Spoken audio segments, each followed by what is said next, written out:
Hepworth, and I will be presenting Positive Practice, which is a presentation about the career of being a veterinarian. Here's an overview of what I'll be talking about, which I'll be talking about the pros and cons of being a veterinarian, an interview I had with a veterinarian named Dr. Carol Eklund, and a current event that is happening right now in 2025 called the PAW Act that is going to contribute and affect the career of being a veterinarian. Pros and cons of being a veterinarian. So I'm going to start off with saying high earnings. Being a veterinarian creates about $1,500 according to ZipRecruiter every single year annually. So it's going to be making you a lot of money, a lot of stable money if you're in a high position as a veterinarian. But cons is it's very expensive to go to college to be a veterinarian. You have to do a lot of work, a lot of exterior work. Going to college to become a true veterinarian is 8 years of college, which is very expensive. And there are a lot of extra requirements to be a veterinarian, such as outside activities that you have to pay for, like volunteering and contributing to things. But another pro would be it's a very stable job. Once you do all the work to get in, you know you will be making these high earnings. You know you will be making this money. You know this job is going to keep making this much money and even more in the future if you keep going. It's not going to like drop on you. There isn't any possibility this job is going to decline. So it's a very stable job, but it's a stable job because it involves a lot of work, intense education requirements. It takes 8 years of college, as I said, lots of volunteering on the outside. I actually went to a meeting with an animal science worker who works at the CWI college, and she told us that you have to do about 600 hours of outside volunteering work to even qualify to get into a veterinary school after you get your pre-vet, which is a lot of volunteering hours. It's a lot of work. You have to pass a lot of tests. You have to do a lot of things to get this stable job and make these high earnings. But one more pro, it's a very fulfilling job. You go into this career because you want to help animals, and you help animals. You love animals, so you love animals. You get to tell people, like, here's your animal. It's okay. Like, I'm going to save them. You feel so much love in your heart from the people, from the animals. You get to just, like, make them feel better, which feels good. But an obvious con, it's emotionally challenging. Because what if you can't make the animal feel better? Then you don't make it feel worse, but you definitely sometimes can't help every animal. And that is really hard if you go into this job because you love animals and then you have to watch them die. You have to not be able to help them even though you want to help them so bad. Even when sometimes the best thing is for them to be put down, you just don't want to because you want to save every animal. It's a very, very emotionally challenging job. It's very effective. It affects your mental health very severely, and you cannot go into this job if you have a weak heart.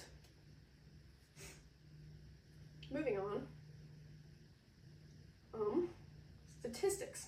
So a lot of people say being a veterinarian is a woman-dominant job. And I've always thought this too, until I looked into it, and actually it used to be a male-dominated job.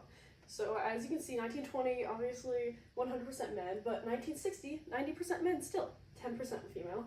But then, 40 years later, in the 2000s, 40% male and 60% female. So then it's becoming a female-dominated job, and now, the most recent study made on it, 2021, 35% male and 65% female. So I just thought that would be an interesting fact to throw in there. With my interview with Dr. Eklund, who has been a veterinarian at the Meridian the Meridian Veterinary Clinic for about 10 years now, but she's had way more experience before that, she put a lot of emphasis on the emotional toll of being a veterinarian. She was obviously a very kind-hearted woman, and the way she always, even in questions when I wasn't asking her about the emotional toll, she would manage to bring it up.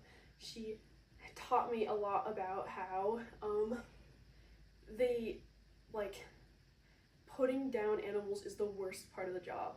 And a lot of people are grumpy nowadays. People are very, they feel more upset when you can't help their animal. And she talks about her experiences with, after COVID, people have been really mean to her rather than forgiving and emphasizing with her.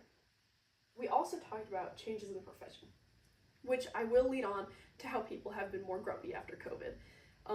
Dr. Klund was talking about how, yeah, people are grumpy, people expect more from her, and she said, we are not human medicine. We can't give you everything that you want.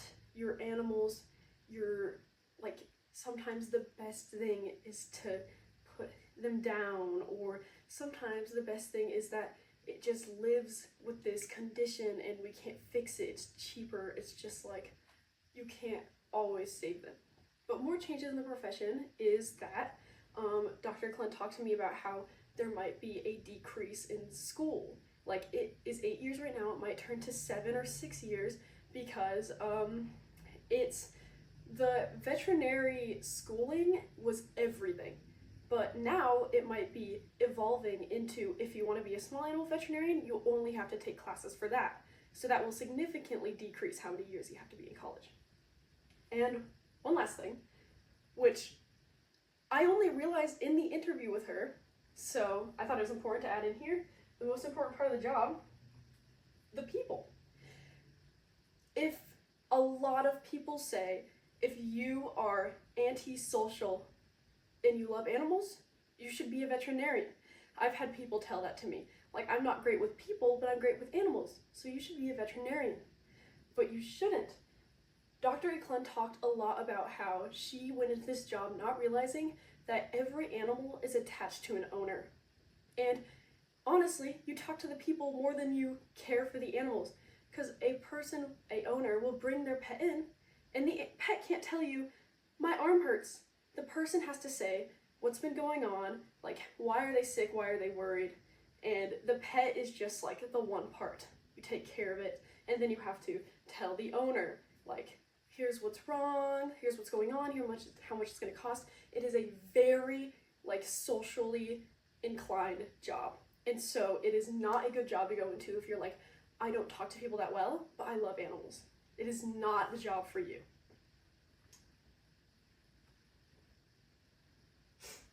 Now, onto my current event. So, the PAW Act, what is it? The PAW Act is kind of like insurance for animals, because as we are growing as a society, we are growing to love animals, we are growing to have a companion in our homes, but animals can have lots of problems and cost a lot of money. So the PAW Act has been introduced in the past, but this year in 2025 it was reintroduced, and it is saying it will give insurance to pet owners that they can spend up to $1,000 on their pet. So, positive attributes. Of course, this will increase the amount of people that want to take care of their animals, the amount of people that will take in their sick animals, and this will also decrease animal abuse. Even if it is unaware animal abuse, like animal suffering. Because if you're taking your pet into the vet, you'll know what's wrong. But if you're like, it costs a lot of money, or this, he has this condition, but I can't spend money to help him, so I'm just gonna have him stay like this. It will definitely improve animals' welfare. What will happen? Will it happen? I don't know.